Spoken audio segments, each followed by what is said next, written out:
Welcome, Justin. We're going to jump right in today. We're going to be talking about renderATL. Wanted to ask you a few questions, see what you thought about a few things. And I know the world is wondering how to put together something like this. So I'm sure, we could touch a little bit on that, but go ahead, introduce yourself, tell the crowd what you're into, and we'll hop in. What am I into? Man, that's a loaded question.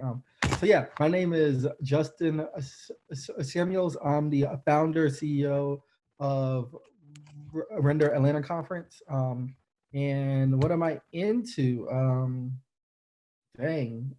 Food, I guess. Food was hitting at Render. Look, I find the art of buying and eating food a scam because when you don't have food, you are sad. Then you have the money to get the food and you're happy. You're on the way to get the food and you have the food, you're happier. You're eating the food, you're at your happiest, and then it's all gone and you are sad again. So I call that an infinite feedback loop, and it's a scam. So yeah. I was about to say, and you know what? It's funny. I was not expecting. So shout out to Justin. I forget his last name. Who was chefing for us over in ATL. That food was good. That man threw down on the plate like something serious. I was loving every second of it. And then we hopped right into the conference where the food just continued to be amazing. So I definitely know you got an eye for food. I was on a call earlier, and a person asked me, "What can we expect at Render?" And I was like, "Look, if you would have came in 2021, you would know we had all you eat oxtails, and you know how much oxtails go for." But one particular stat that I always throw out is we've gone through 400 beef patties in a half an hour. I didn't even get one. So, dude, and the lines were crazy. The lines were insane, dude, to get to that food. I remember I'm sitting in line. Everyone's like, yo, there's smaller lines over at this and that. I'm like, nah, I was in line for for a lot of that. I think there was jerk chicken in this line. There was a jerk chicken. There was I don't know, a bunch of crazy food. And I remember somebody was like, yeah, hop out of line. We can go hop in the Slutty Vegan line. And I'm like, listen, I'm sure Slutty Vegan is great, but I'm looking at this food right in front of me, and this Cajun shrimp is hitting crazy. I need to get that. Man. So, I mean, the selections were absolutely phenomenal. That's why I tagged you in that a Twitter post. But the dude was over in the island. You gotta chill. First of all, you're trying to Chet Hanks me out here. I'm not trying to do none of that. So let me ask you, we all know that it was hard to go through this, with COVID. We know you had to push it back a bit. What surprised you when you finally ran the conference? What were the things that surprised you once it finally started happening and you were, maybe a day or two in? I'll be honest about it. I did not know nor think that anybody would actually come. Yeah. You had seen the hype. You had seen everybody talking about it. And I was like, man, they just bullshit. And they're not gonna really come. It's kind of like what Drake said on his song called Too Much, where he was like, fuck that, is anybody coming before I go out there? And I was like, man, we put in all this time, all this work. I'm really curious to see if more than 10 people come. Yeah. And I knew it was going to be a hit when I seen people pulling up on the Bird scooters. Oh, yeah. Those things were clutch. Bro, I saw people zooming up, and I was like, wait a minute. There was always a collection of scooters at the front of the conference. And it got to the point even where a Bird, I think it was, pulled up and dropped off more. And I was like, okay. No way. Oh, it's lit. Yeah, man. I saw that. I was wondering why there was 60 scooters out front of the freaking place. Yeah, man. It got crazy. So just the fact that people really rock with me hard enough to come. Yeah. And I tell people all the time, it's easy to get, well, I'm not gonna say easy, but it's a lot easier to get people to come to anything that is gonna be free. Because it's always, you could sell 1,000 of those, or way 1,000. Sure. And we've been in a really weird place where all conferences have been free because they've all been online, and people are now used to that kind of ideology that they don't understand. And I know we talked a little bit about numbers on the Twitter space that we did about how much this costs. People don't understand. And I remember back when I was starting to put together renderATL, and I was asking you like for advice on how do I start to get funding? What numbers should I be looking at? Like, it's insane. I mean, and above and beyond with render, because the food, the place, like it was all insane. Like it was way bigger than I think I've ever seen a conference try to do. And like to think about the cost behind that, like I still felt like, and I got in probably in the third round of tickets, so I might have spent like $400 or $500 on my ticket. And I'm gonna tell you right now, dude, every cent was worth it. Like I was fed the whole time, drinks, as much as I wanted, and that was alcoholic and non-alcoholic. I never felt like I had a dull moment, and that was from start to finish. Like that is what really, and that costs money. Like don't get it twisted. A lot of these companies that are throwing marketing events as conferences, and that's a different story. Like this is a community grown event. This is a community grown event for the people. And the thing that me and you have always kind of vibed on is like, we are opening doors. It's all about opening doors. I can get as far as I want to get, but I only get as far as I can get other people. Like that's how I feel. And I know you feel the same. So like, that's what this event really is about. And a lot of these other events, don't get it twisted, they're cool, but they're all marketing funnels at the end of the day. So like they may be free, but they're getting something from you. They're getting your email, they're getting your contact information. They're going to be sending you marketing for the products and stuff like that. Like it's not free, it just feels free because you're not putting any money into it. Yeah, and they're still gonna give you the old school dried out chicken breast as an option. No, it was crazy because the school lunch feel. It was crazy because there was other things going on, and people started to add us like, man, all that food I'm seeing, why the hell am I still eating bow tie pasta at this conference? They're like, dang, man. Or pizza, which I always served at my meetups. No, look, it's easy to get that. There's nothing wrong with that. There's nothing wrong. Like sure. I had to like do that, like a lot of folks don't know, but I have a background in events because I used to do huge video game tournaments. Yeah. So I used to be doing that. Like that's where I started, was actually video game communities. That's how I even got into any community building. Like truthfully, I found that to be a pretty interesting link because anybody else that I know that's in this always started out with like a gaming world of like. That's where community is like it's like so important in gaming, like because gaming can be hella toxic. You know what I mean? So it's like it's almost like impertinent that you get to a point where you have a community around you.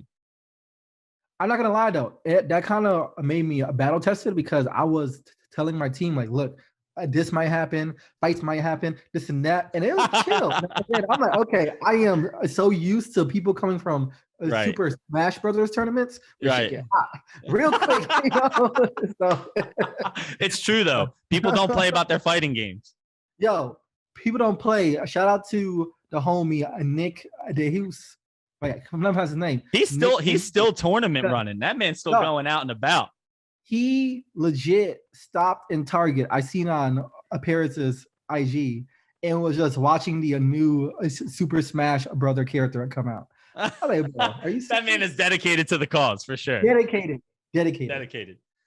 Yeah. So like, I think that's an important detail is like it costs money to run events like this. And I know a lot of you can look at the ticket price and some of you may not be able to afford it. Like that's totally understandable. The scholarships this year, we can touch on the scholarships. They were phenomenal. Like that and that's where it starts to like putting your money where your mouth is. When you see these other companies coming in and saying, hey, alongside our sponsorship of the event, here's some money to make sure that we can also put the event in the hands of people who may not be able to afford it. So I'm gonna make a world announcement on here. Like I always do my show. I love doing that. Right. So we looked at the scholarships, and as you know, we had a goal of a first year conference handing out 35. We actually did like 70, right? Yeah. Shout out to all of our sponsors for helping out. Like Gatsby came through, Netflix came through, on and on and on. Shopify too. They came through huge and got a whole like bunch of them. But I started to think a couple nights ago, like, how do we impact more people to come to these great events? And I'm not just calling them a great event because I'm the one that's hosting it. It's like we have all this top tier talent, all these top tier speakers. I don't want it to be a community of if you got the money, you could come. It'll become if I got the talent, I could come. Right. And the people that got the talent a lot of the times that just need an opportunity to be at the right place at the right time are those coming out of boot camps or those who are just now graduating. Yeah, even like college students, right? Like right. They also need that help now. Exactly. So we have not finalized all the details yet, but I'm happy to announce that we are going to let any upcoming or recently a graduate of a boot camp or a college attend the conference free of charge. Wow. And that includes if you are within a 1 year graduation. Meaning I graduated a whole year ago and I need a job. And that's awesome. Free of charge. That's a hard time. As a boot camp graduate myself, it takes that first 6 months to a year to even establish your identity inside of the community to be able to start getting those interviews, right? And it kind of came out because I was talking to Angie Jones, and Angie comment like, she's the shit. Building, she's dope as hell. Super dope. Angie made a comment like, what you are building is essentially the golf course for people to come to meet up and get connected. Because I know a lot of people. Sure. So I said, if I know a lot of people and I can now lean on these companies to do on the site hiring like they were doing, right? And so we got so many people hired after the conference. Mm-hmm. Why not just open it up for everybody? So that's the goal now is we're going to get with a couple of boot camps here and there, a couple of schools, and then just say, hey, if you are here, you could come free of charge. Very dope. That's so sick. And like, I can tell you, so like, for me, and we talked about this a little bit when I was at the conference, like, and even in the Twitter space, for me, somebody had asked in the space, how do you make a conference like Render, right? Like, how do you duplicate the process, right? And we talked about this, and we talked about the fact that you can't. But what I said, and this is where we agreed, you can now show people what is possible. And we talked about culture, and that's like it's really the culture that makes it what it is. Like I told you, like I was in Atlanta for 3 days and I was like ready to move there. I was like loving, like I was at like after the conference, I was hanging with one guy, Deshaun, Marvin, hung out with a couple of your organizers. And we just hung out. They showed me around to East Atlanta. We went, back and forth, like different couple of places, just because I was telling them, I was like, look, like this is a city that I could see myself inside of. They're like, let me show you more of what you're talking about. Like this place is dope. People cannot duplicate that. But what people can see from this is that you can take a lot of the inspiration from the ways that you made decisions to start making decisions backwards to their own events, their own communities, things of that nature. And you know me, I'm always in the forefront of trying to find better ways to innovate inside a community, because the ways that we've been having to communicate, especially over the past year and a half, have changed drastically from what we're used to. Right. And a shout out to you, because dog, Discord owe you a whole damn check. Yo, I've been saying that. Let me be like a paid like. So, but money. I would love to find out if Discord has like an affiliate program. Hook me up. You know where to find me. They owe you, because we are on Discord because of you. Because you came to me like, look, man, we gotta get you. I remember the conversation. I'm not gonna say who, but we gotta get you off of that and over here. And I'm not gonna even lie to you. I was like, man, this shit is confusing as hell. I remember it. But overall, man, like you are on par. Like the way that we innovate as a community is extremely key. And I'll be honest, I've seen conferences starting to become this old, boring monolith of a thing where it's like, I don't want to really go to that no more. It became too much about the people that were talking and like, don't be wrong. Like everybody goes to events to hear a talk from their favorite person. Like for me, going to Render was to like finally meet the people that I've networked with. And like, I spent all this time knowing these tens of thousands of follower people. And I got to finally chop it up with them one-on-one and learn about them and more about that. But like the conference is not just like a event is not just about how good obviously the talks have to be great, right? Like obviously the talks and the titles and the workshops have to be great.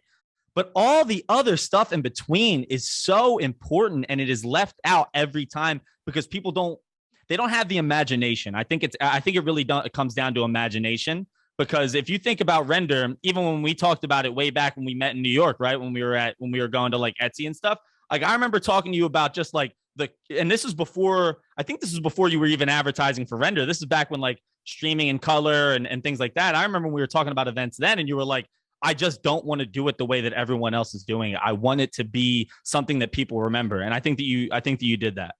Yeah, like the end goal is that you come back and you're like, okay, I thought that they couldn't do any better, but they've done it again. Right. And I'm not gonna lie to you, I'm already like, Jesus Christ, this is gonna be hard to beat. I mean, you talk about imagination. You see how big my head is. I have a lot of room for imagination. But even a person on the way out, like here's how I knew. And a shout out to my boy Ryan Wilson. He's the owner of the Gathering Spot. He's got us. That place is sick, dude. The Gathering Spot just as a whole is a really cool place. No, he gave me some advice, which is good but scary too. Back in 2020, he was like, "You need to focus on making this conference a classic." Because we always talk about albums. He's like, "Okay, the a very first one needs to be that one that's always on a repeat all the time." Yep. It's got to be a Drake level. It's got to be a Drake level concert. Right. Conference. And it had a trend for 2 days after. I'm like, okay, this is a classic now. And then I can talk about it, even as of now, October 5th right now, right? Yeah. But the one comment that a person made to me that got me shook on the way out was, yo, this was actually a dope time.